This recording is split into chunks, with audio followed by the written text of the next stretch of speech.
We're back with another top 5 ranking video, and in today's video we're going to be ranking the top 5 best consumables currently in TDS. However, we're going to be excluding 2 consumables specifically, and those are the Blizzard Bombs and also the Nukes. And the main reason is because, I mean, it's just pretty much a no-brainer to just put them at the number 2 spot of Blizzard Bomb and at the number 1 spot the Nuke. Number 5. Killing your eyes in the number 5 spot we have is the Flashbang. So the Flashbang is by far one of the best consumables that is, well, in the common section. You would assume that common rarities are pretty much just like the worst of the worst, since there's really nothing much about them, but the Flashbang, I think it's pretty good, but I do believe that the Flashbang does stand out a bit more than the other 2 consumables, like for an example the grenade and the barricade. So the Flashbang, what does it do exactly? Well, it stuns a bunch of enemies in a very small little radius for around 4 seconds. However, if the enemies have the anti-stun effect, this does pretty much nothing. But most of the time, or at least 90% of the time, most of the enemies are not going to have the anti-stun effect. And this is where the stun grenade is actually quite useful. Or not the stun grenade, the flashbang is actually quite useful. Because this thing, being able to stun multiple enemies in a row, and also being able to stun them for quite a bit of amount of time, and during that time while they're just cleaning out their eyes with bleach, they are, well, being raped in the face with all of these other weapons that are just blasting at them. It is nothing too extreme. However, there are times and situations where there are going to be enemies that are just way too OP and, well, don't have that much time for you to essentially deal as much damage to them as possible in that split little second moment there, and you could just pop one of these grenades out right at them to be able to stun them, just for you to be able to get just enough damage to quite possibly take them down, or just to have a better chance to take them down. And what's better is that these flashbangs are insanely easy to get, since they are super common in the common rates. Number 14. Raining Hellfire to way to its number 4 spot we have is the Napalm Strike.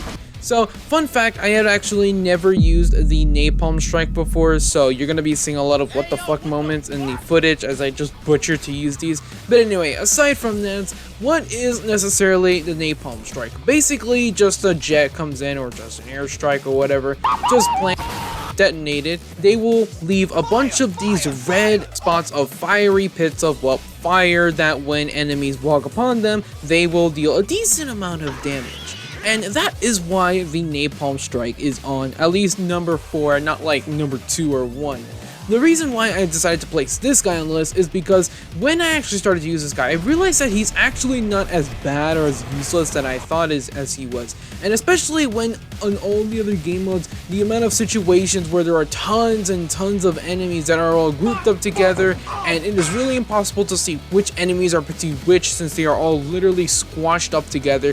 So getting these types of enemies or situations, and then having a Napalm Strike literally blasted right on top of them, and then them walking on this fire dealing even more damage, is honestly quite useful and quite satisfying. Now, the footage you're seeing me using them is pretty just brain dead. It's just me just using them for fun, nothing much. When that time comes to where the Napalm Strike ends the round, or at least the wave, the very next wave, they will most likely still be there for a few more seconds longer, meaning that in all aspects, if you actually use, the closer you use these to the start of the path, the more likely case they will still be just as useful and, well, beneficial for you and your entire team when the next wave begins. Number 7. Next up we have is the cooldown flag. Now this is a weird one because I really don't know why it's still called the cooldown flag, even though it doesn't say anything about it. But I do remember how sometime in a game all the troops, like, their abilities were reset or something like that. I don't know, I'm probably just bullshitting. But anyway, the cooldown flag is basically the commander, but less, if that makes sense. So basically, if you don't have a commander on your team, this flag is actually quite useful. So what does it do? Basically, for around a whole minute, a flag will be placed down, or once you place down the flag, a giant radius of a circular fucking thing around the flag, and any troops are inside of that giant dome will be granted a decent amount of a rate of fire buff, pretty much only 20%. Now, why is necessarily this flag on the number 3 spot, or at least on this list? And the main reason why is because, I mean, like, this thing's radius is quite massive. Imagine combining the commander's ability with this flag. I don't know if that necessarily does work, but if it does work, then Jesus Christ, your troops are just gonna be blasting at these guys.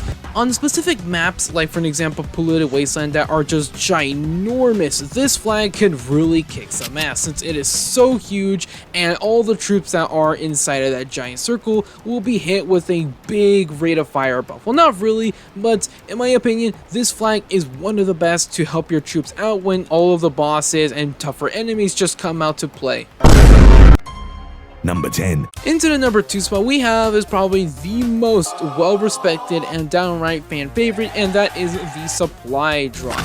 The supply drop is by far one of the best consumables and is arguably one of the best to even stock up on, since they are a rare, and well, in a mid-tier crate you can easily stock up on some more, just like the cooldown flag basically. The reason why is, well, it's very good, is because when using the flag you immediately are granted, or not immediately, a care package will just fall from the sky from an airplane just passing by, and you will be granted $1,200 immediately. And I'm not gonna lie, it's a pretty nice and satisfying animation as they are just deploying some supplies to help you and you guys out. And this is by far one of the most abused consumables in this game because, I mean, first off, money is just very slow at the start of the game. So getting as much money as possible right immediately is key, and this thing just speeds it up immensely.